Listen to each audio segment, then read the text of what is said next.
She's a matchmaker, but she can't find her perfect match. Man, I miss the trailer voice guys.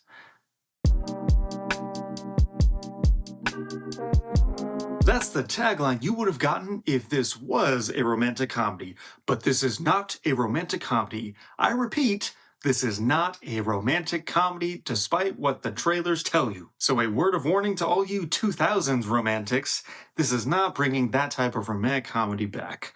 Celine Song, director of Past Lives, instead is trying to subvert the romance genre. Now, Song came out the gate 2 years ago with one of the best debuts of the past few years. I adored Past Lives. It was on my top 5 of 2023. Is Materialists the perfect follow-up for Celine Song?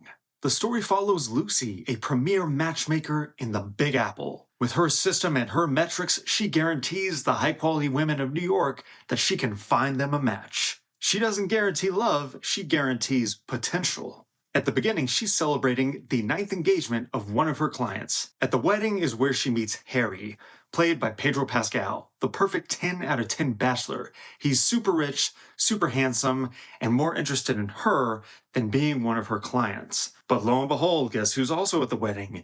It's her ex, played by Chris Evans, who's still clinging on to his dream of being an actor. He's still broke, he still drives the same car, and he still has feelings for Lucy. So this is going to be one of those classic who will she choose narratives. Not quite. This is more about how Lucy sees herself, and if she sees herself as valuable. It's a very modern spin on what is a tired genre, but it's also about whether she can do her job as well as she thinks. There's a mid-plot turn where something terrible happens to one of her clients, and it throws Lucy into an existential crisis. So she can either lean on the handsome rich guy for support, or the handsome broke guy for support. What is a high-quality Manhattanite to do? Song really loves her love triangles, and for a while she gives this that past lives glow. It's also shot on film, also set in New York, and also about beautiful people. But this happens to star movie stars where Past Lives starred more real character actors. So applying her indie darling bona fides to now a big Hollywood movie is an uphill climb, and we feel it from the jump. Most notably because Dakota Johnson is a far cry from Greta Lee. Johnson is an interesting movie star case. She came up with the 50 Shades movies. She's very good at playing aloof, self-centered, kind of droll, sometimes sardonic women. Her Lucy is just that, an insincere, sincere person. But when it comes time for her to confess that she does love someone, well, it's not the most convincing. I think at this point, we're just going to have to accept the type of actress Johnson is, her range, her limitations, and her persona. Pedro Pascal is supposed to be one of the most charming actors we have. I mean, he's certainly in everything now. His character's the 10 out of 10 on paper.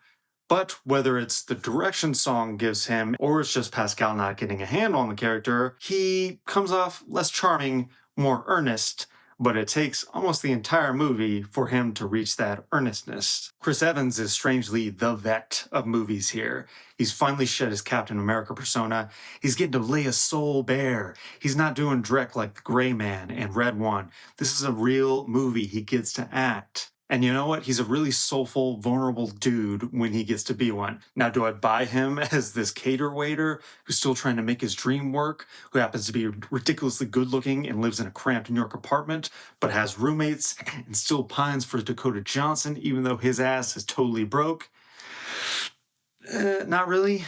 And that's where things get messy for Song. We have movie stars trying to play real people in a big Hollywood genre that's trying to subvert that and be more realistic. The big thing is, though, try as she might, Song can't turn tropes into characters. When the movie's not being dialectic with its themes, it really does reach some nice, charming moments. And there was a period in this where I really thought, wow, I'm going to give this 4 stars. It really put me in the mood for love. But doesn't really know how to wrap things up. It brings back in that subplot with the client and doesn't hand it very deftly. And every character, no matter how wonderfully messy they are, kind of leaves bad taste in her mouth. The writing bumps up between the phoniness of a genre we're familiar with and the authenticity that song is reaching for.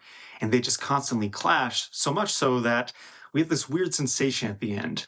We're not filled with warmth and love like I was at the end of Past Lives. I genuinely felt that. We're filled with kind of, that's nice. I see what you're going for.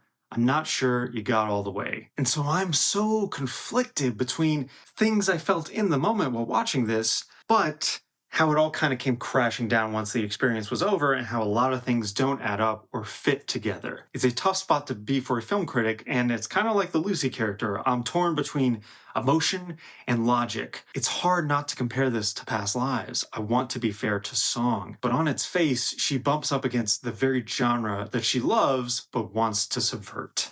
Materialists is a messy but valiant attempt to subvert the romance genre. On a superficial level, it might give you the warm and fuzzies, but once the movie kind of settles in your mind, you'll probably realize it just doesn't quite work.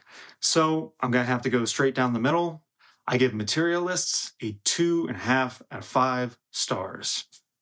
If you like this review, please like and subscribe, or follow me on Letterboxd at RamirezS316. He's a film critic that doesn't know how to review this film. Okay, I'll stop now.